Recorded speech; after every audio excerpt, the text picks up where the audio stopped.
ओम की ध्वनि ओ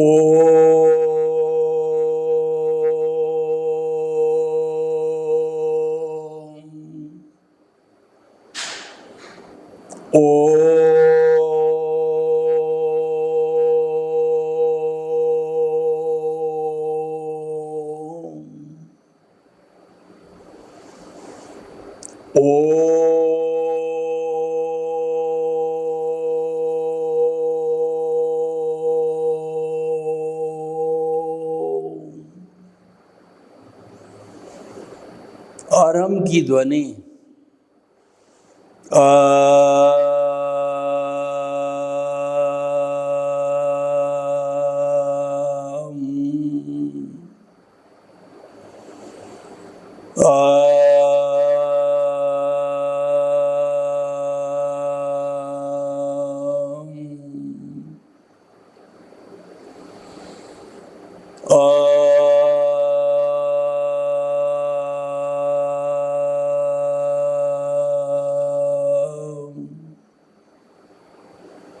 भाई और बहनों, मातृशक्ति को नमन। आज का हमारा अति उत्तम विषय अपने अस्तित्व को पहचानो।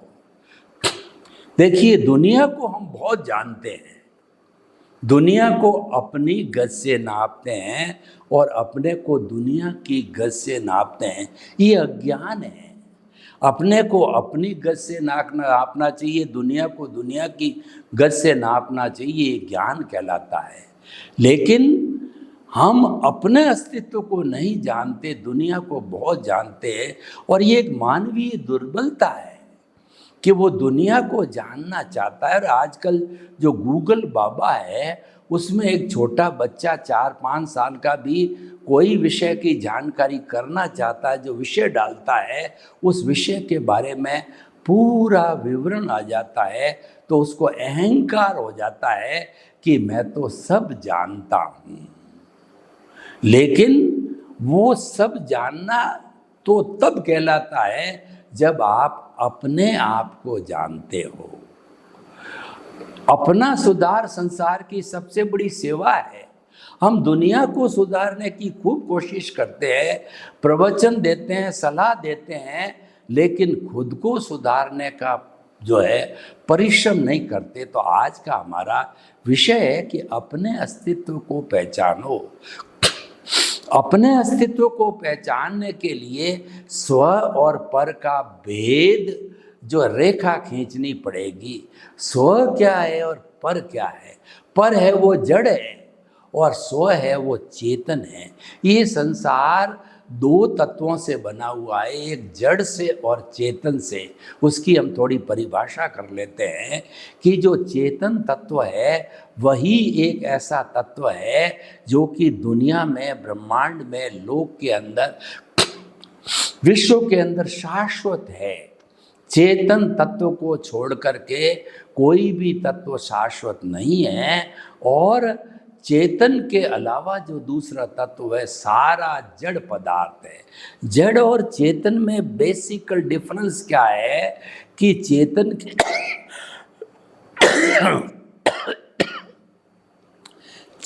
के अंदर ज्ञान दर्शन होता है। ज्ञान दर्शन ही चेतन और जड़ की भेद रेखा है। और जिसमें ज्ञान दर्शन नहीं होता है वो जड़ होता है। और चेतन पदार्थ होता है वो अनुभूति करता है, फीलिंग्स करता है और सुख दुख की अनुभूति करता है, प्रजनन करता है और ग्रोथ करता है। ऐसी 9 कैरेक्टरिस्टिक जो है विज्ञान ने भी मालूम की और हमारे आगमों में भी है। तो मैं जो बात कर रहा हूँ विज्ञान सम्मत है।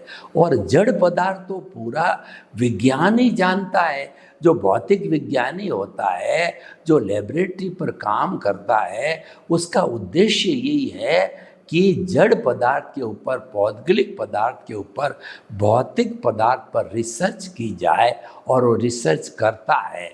और जो अध्यात्म विज्ञानी होता है वह जो है आत्म तत्व पर, अपने अस्तित्व पर चेतन तत्व के ऊपर रिसर्च करता है और अपने शरीर को अपनी लेबोरेटरी बना करके जीवन भर जन्म जन्मांतर तक साधना करता है, और साधना करते करते वो ज्ञान दर्शन का डेवलपमेंट करते करते वो ज्ञान दर्शन 100% हो जाता है, यानी अनुभव 360 डिग्री का हो जाता है। यानी कि हमारी जागृति एक बिंदु पर हमारे परम पिता परमेश्वर को जो है 48 मिनट तक हम उसका ध्यान कर लेते हैं। अपने अस्तित्व का हमारा ध्यान कहीं इधर उधर नहीं भटकता है। तो ऐसी स्थिति में हम अपने पूरे अस्तित्व को प्राप्त कर लेते हैं। हमें जो स्पष्ट वेदन हो जाता है, हम अपने आत्म तत्व को प्राप्त कर लेते हैं। ये पूरी साधना है। और हमारा जो ये आर्ट ऑफ द विजन कार्यक्रम है, वो साधना का कार्यक्रम है, वो ज्ञान दर्शन के डेवलपमेंट का साधन है। और हम जो है रॉन्ग बिलीफ को समाप्त करके राइट बिलीफ देते हैं। हम ना तो कोई जंतर करते हैं, ना मंत्र करते हैं, न तंत्र करते हैं, न जादू करते हैं, न टोना करते हैं। हमारे पास एक ही सिद्धांत है कि रॉन्ग बिलीफ को समाप्त करके राइट बिलीफ को जनरेट कर दो। उसको कहते हैं आर्ट ऑफ द विजन। और राइट बिलीफ क्या है कि आपने परम पिता परमेश्वर जिसकी ताकत से आप बोल रहे हो, जिसकी ताकत से खा रहे हो, पी रहे हो, उठ रहे हो, बैठ रहे हो, जो आपका अस्तित्व है वो है तो आप हो, और वो नहीं है तो राम नाम सत्य है। आपको जो है जड़ समझ करके आपको शमशान के अंदर जला दिया जाएगा। तो बेसिक डिफरेंस क्या है? ये शरीर पिछले जन्म के कर्म के भुगतान के लिए मिला है, लेकिन होता क्या है, हम अपने अस्तित्व को भूल करके इस पर पदार्थ के साथ में जुड़ जाते हैं, शरीर के अकाउंट के अंदर जुड़ जाते हैं। शरीर को नहलाते हैं, धोते हैं और इत्र लगाते हैं और अच्छे कपड़े पहनते हैं। सब सुख सुविधा का हम भोग करते हैं और 5 इंद्रियों के जितने सुख है भोगते हैं, और हम समझते हैं यही हमारी दुनिया है। इसका अर्थ क्या हुआ कि हम बहिर आत्मा बन जाते हैं। और कॉमन व्यक्ति तो जन्म जन्मांतर तक बहिर आत्मा ही बने रहता है। लेकिन जब उस जीव का पुण्योदय होता है, भाग्योदय होता है, तब उसको सद्गुरु मिलते हैं, तब उसको ज्ञानी पुरुष मिलते हैं। गुरु, गु का अर्थ होता अंधकार रूप, मतलब दूर करने वाला। गुरु वह व्यक्ति होता है जो कि अज्ञान रूपी अंधकार को हरता है, मिटाता है, जो है वो हमारे प्रकाश को, ज्ञान को जो है संज्ञा दी गई है, ज्ञान को प्रकाश की संज्ञा दी गई है। एक छोटे से जो है मिट्टी के दीपक को जला दिया जाता है, शताब्दियों का घना तिमिर है वो उसको हर लेता है, क्योंकि वो 100 पर प्रकाशक है। तो उसी तरीके से जो है हमारे जो है जो स्व क्या है और पर क्या है, हमारा अस्तित्व स्व का है और पर हमारा साधन है। पर जड़ है, पर नाशवान है, पेरिशेबल है, उसमें ज्ञान दर्शन नहीं होता है। वो अवस्था से जुड़ा हुआ होता है, वो उदय प्रारब्ध से जुड़ा हुआ होता है। ये शरीर है हमारा, उदय प्रारब्ध से जुड़ा हुआ है, और ये अघाती कर्मों से, पुण्य पाप से जुड़ा हुआ होता है। हर शरीर के अघाती कर्म अलग अलग होते हैं, लेकिन जो घाती कर्म होते हैं, ज्ञानावर्णीय, दशनावर्णीय, मोहनीय और अंतराय कर्म, ये चारों मिलकर के अज्ञान कहलाते हैं। बेचारा जो है वो हमारा अंतराय कर्म तो एक रस्सी की तरह है जो तीनों को बांध के रखता है। जब तीनों समाप्त हो जाते हैं तो रस्सी ऑटोमेटिकली खुल जाती है, उसका अस्तित्व नहीं रहता है। तो भाइयों बहनों, ये जो मिथ्या ज्ञान, मिथ्या दर्शन और मोहनीय कर्म है, ये बीमारी है, ये रोग है, ये राग द्वेष है, ये हमारा कार्बन शरीर है, ये अज्ञान है, ये लिंग शरीर है और ये कर्म रज है। इसको मिटाना है। इसको मिटाने से ही हमारे अस्तित्व की, कहना चाहिए, जागृति आती है, अस्तित्व की पहचान होती है, और पहचान होते होते हम अपने अस्तित्व को प्राप्त कर लेते हैं। देखिए, एक तो घर का मकान होता है, एक किराए का मकान है, ठीक उसी तरह से स्व और पर पदार्थ है। स्व पदार्थ हमारी चेतना है और पर पदार्थ हमारा साधन है, जड़ पदार्थ है, ये शरीर है। शरीर एक मंदिर है और इसके भीतर जो विराजमान होता है वो परम पिता परमेश्वर प्रभु है। देखिए, हम सामान्य हमारे जो व्यवहार जगत में क्या करते हैं धार्मिक प्रवृत्ति के लोग, कि जो है साधु साध्वी श्रावक श्राविका ये चतुर्विध धर्म संघ जो है वह अच्छा दिन देख करके, और जो शिल्पकार होता है वो जिस भगवान की हमारी मान्यता है, भगवान महावीर की मान्यता है, तो महावीर का वो जिंद बिंब जो है शिल्पकार बना करके हमको देता है, और हम सभी बड़ा फंक्शन रख करके और जो है वो शुभ भावों के साथ में प्रभु को विराजमान कर देते हैं मंदिर के अंदर। उसको कहते हैं प्राण प्रतिष्ठा बोला जाता है। और उस मंदिर के अंदर सैकड़ों सैकड़ों हजारों हजारों लोग जो है, जो श्रद्धा रखने वाले होते हैं, वो आते हैं, उनका दर्शन करते हैं और उनके पास बैठ करके उनके नाम की माला फेरते हैं। तो वो तो हमारा सारा पर पदार्थ है। स्व पदार्थ तो हमारा जिंदा भगवान है, जो हमारे भीतर, जिसकी ताकत से हम बोल रहे हैं, जिसकी ताकत से हम खा रहे हैं, तो वो भगवान हमारे भीतर है। तो शुद्ध भावों के साथ में देखिए कि जो शुद्ध और शुभ में क्या होता है कि शुभ भावों के अंदर बंध पूर्वक निर्जरा होती है और शुद्ध भावों के अंदर संवर पूर्वक निर्जरा होती है। बंध पूर्वक निर्जरा और संवर पूर्वक निर्जरा एक भेद रेखा है, और अगर आप मुक्ति को जाना चाहते हो, इस भेद रेखा को समझना चाहिए। मन वचन काया, ये जो है अज्ञान है। मन वचन काया से जो है वो हम जो शुभ क्रिया करते हैं वो धार्मिक क्रिया कहलाती है, वह बंध पूर्वक निर्जरा है। यानी कि वो हमको सद्गति अवश्य देती है, और पुण्य का बंध होता है और निर्जरा भी होती है। तो वो पुण्य का बंध है हमको सद्गति यानी मनुष्य गति और देव गति के अंदर ले जाने वाला। चाहे शुभ गति हो चाहे अशुभ गति हो, दोनों संसार है। ये शुभ गति भी संसार है, वो भी हमको भटकाने वाला है। वो कितना भारी भटकाता है। अगर आपको एक बार देव गति मिल गई तो मिनिमम 10,000 ईयर और मैक्सिमम 33 सागरोपम आपका आयुष्य होगा। तो आप कितनी बार अनकैलकुलेटिव तरीके से जन्म लेंगे। और सबसे बड़ी बात है कि हमारे को देव योनि कब मिलती है कि हम इतना पुण्य कमा लेते हैं कि मनुष्य योनि में भोगा नहीं जा सकता है। वो भोगने के लिए हम देव गति के अंदर जाते हैं।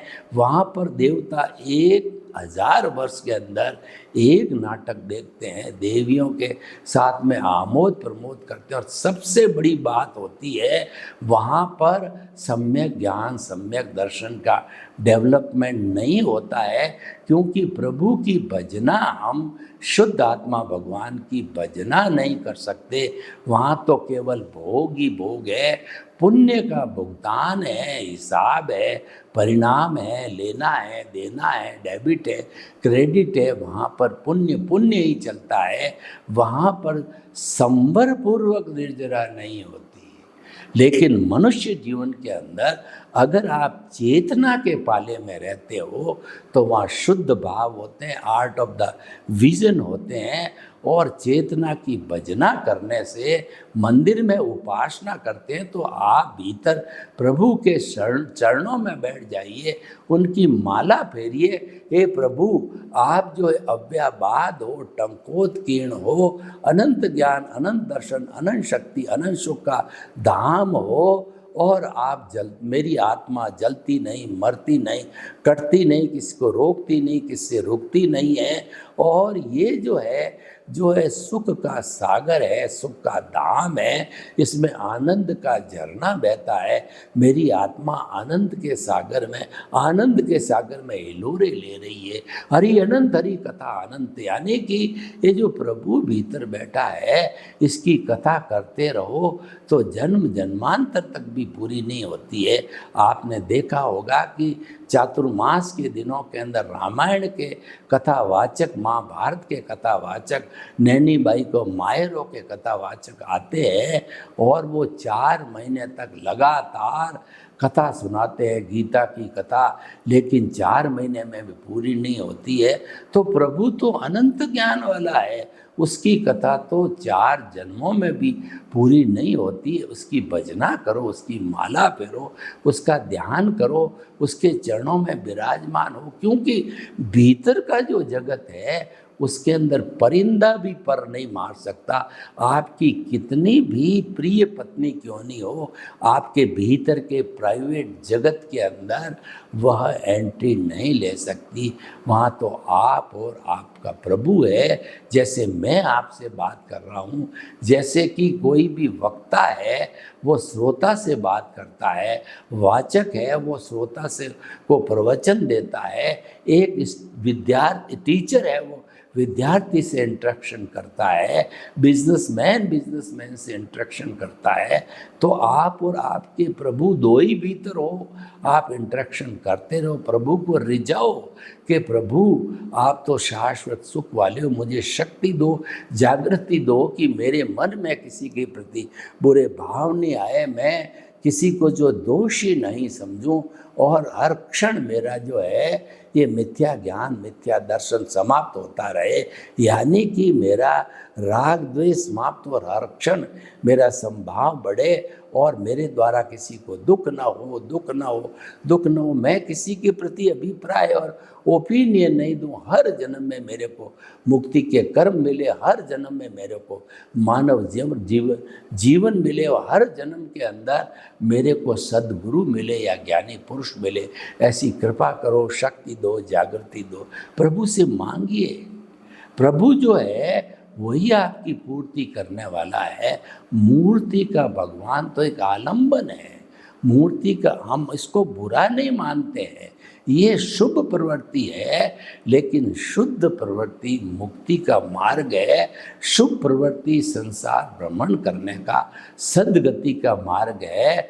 शुभ प्रवृत्ति है वो बंध पूर्वक निर्जरा है, शुद्ध प्रवृत्ति है वो संवर पूर्वक निर्जरा है, जो कि आपके अज्ञान को जड़ से मिटाती है।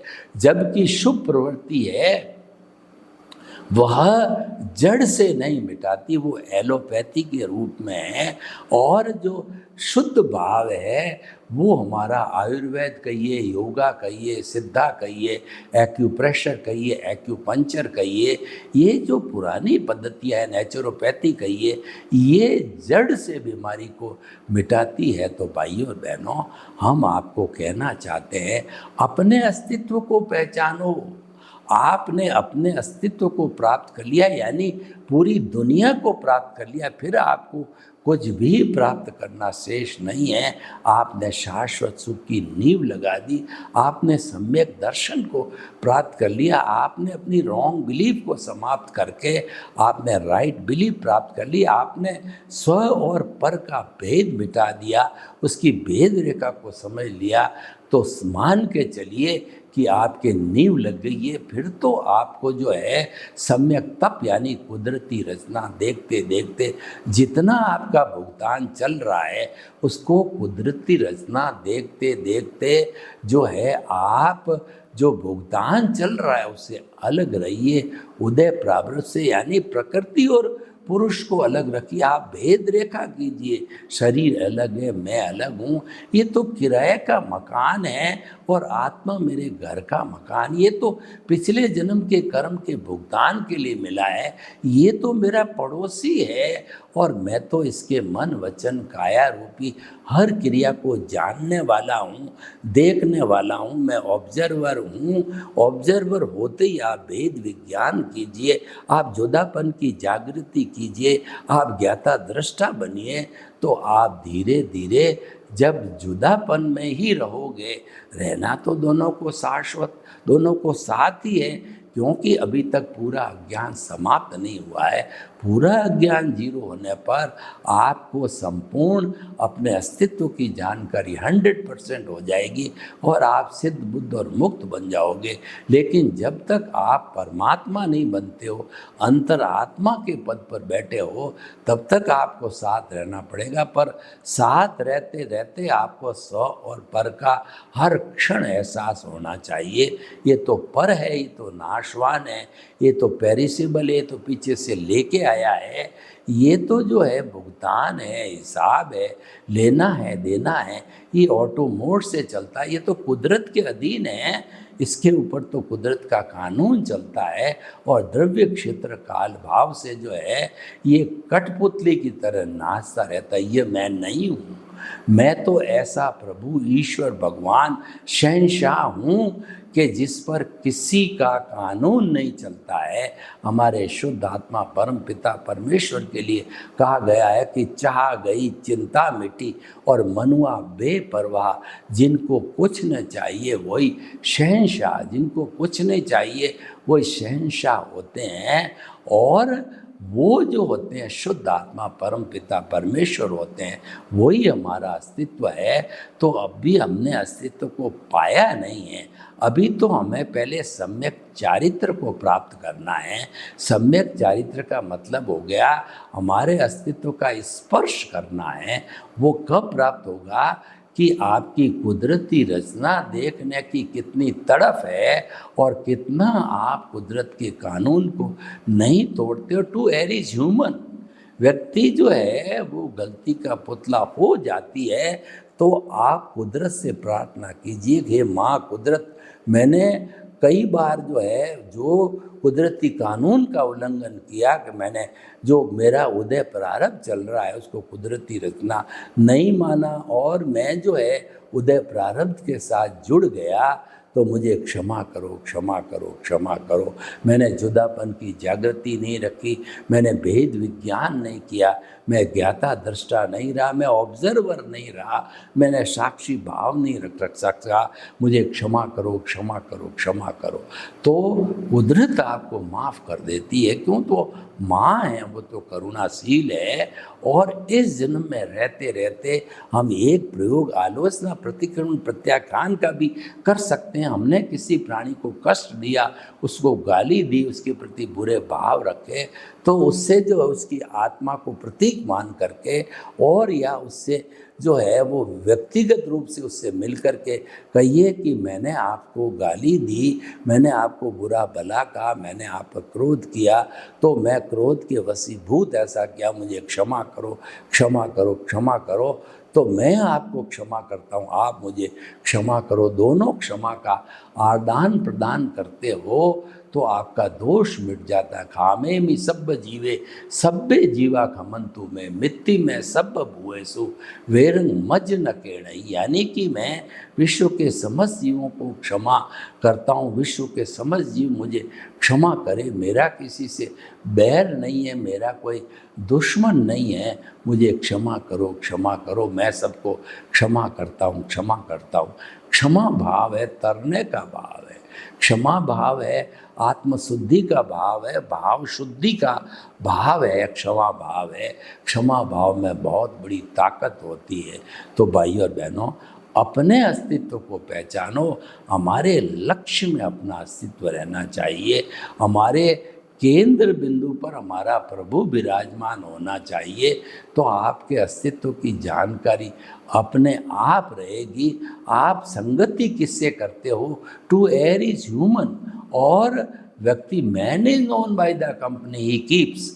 आप कंपनी देहाध्यास की रखते हो या कंपनी परमपिता परमेश्वर की रखते हो, तो उसके अनुरूप ही आपके जो है कर्म कटेंगे, आपके निर्जरा होगी, संवर पूर्वक निर्जरा होगी और आप देहाध्यास के रात रात रहते हो, मिथ्या ज्ञान, मिथ्या दर्शन और मोहनीय कर्म के साथ में रहते हो, यानी कि आप उदय प्रारब्ध से जुड़ जाते हो, आप मन वचन काया के साथ रहते हो, उसका अपना मानते हो और उसके संचालक मानते हो अपने आप को, तो आपके जो है नए कॉज पड़ेगा और ये संसार चलता रहेगा। हमें तो मानव जीवन मिला है और स्व और पर की हमने भेद रेखा को जाना है, अपने अस्तित्व को जाना है। तो अस्तित्व को जान लेने के बाद जो हमें ज्ञान हुआ है, हमें सम्यक चारित्र मिला है, स्पर्श हुआ है, इसको बढ़ाओ, इसकी परसेंटेज को बढ़ाओ, यानी सम्यक ज्ञान, सम्यक दर्शन की एप्लीकेशन करते करते उसका डेवलपमेंट करो और वो डेवलपमेंट जागृति कहलाती है, रियल पुरुषार्थ कहलाता है। और वो जो सम्यक तप करने से, कुदरती रचना देखने से आता है, तो देखते देखते जब ये हमारी जागृति रियल पुरुषार्थ 100% पर जाता है, तो ये हमारा सम्यक ज्ञान, सम्यक दर्शन 360 डिग्री के अनुभव पर चला जाता है और हमको स्पष्ट वेदन हो जाता है, हमको केवल दर्शन की प्राप्ति होती है, जो कि पुरुषार्थ का अंतिम बिंदु है। और उसके बाद पुरुषार्थ होता ही नहीं है, उसके बाद पूरा सिस्टम कोलैप्स हो जाता है, यानी हमारी प्रतिष्ठित आत्मा समाप्त और जो है हमारा मन समाप्त और हमारा अज्ञान विलीन हो गया, जीरो हो गया। तो अज्ञान के जीरो होते ही, अज्ञान पूरा इरेज होते ही आत्मा इस जड़ पदार्थ में नहीं रह सकती, वह तुरंत जो है सिद्ध शिला में जाकर के सिद्ध बुद्ध और मुक्त बन जाती है। तो भाई और बहनों, ये पूरा जो है वो हमारे जो है स्व के अस्तित्व को जानने से होता है। भेद रेखा खींचनी पड़ेगी स्व और पर की। तो स्व का अस्तित्व जानिए, उसके साथ में रहिए, खुद के मकान में रहिए। किराए का मकान असुविधाजनक होता है कि उसको जो है वो उसको बार बार जो है कहना चाहिए कि उसको छोड़ना पड़ता है। 11 महीने की लिखा पड़ी होती है और हर 11 महीने बाद में किराए का मकान छुड़ा दिया जाता है, फर्नीचर टूटता है और हमें बड़ी तकलीफ़ होती है एक जगह से दूसरी जगह एस्टेब्लिशमेंट करने में, सामान को ले जाने में। तो हम ऐसा क्यों करें? हम क्यों किराए का मकान लें? हम तो अपना खुद का रजिस्ट्री शुदा मकान लें, वो हमारा स्व का मकान है। इस तरीके से अपने अस्तित्व को जानने से हम शाश्वत सुख को प्राप्त कर सकते हैं। सर्वे भवन्तु सुखिनः, सर्वे सन्तु निरामया। लोक के जीवों को सुख मिले, शांति मिले, आनंद मिले, प्रेम मिले, सौहार्द मिले और हम सभी अपने अस्तित्व को जानकर शाश्वत सुख की नींव लगाएं। आपके प्रति मंगल भावना। ओम शांति।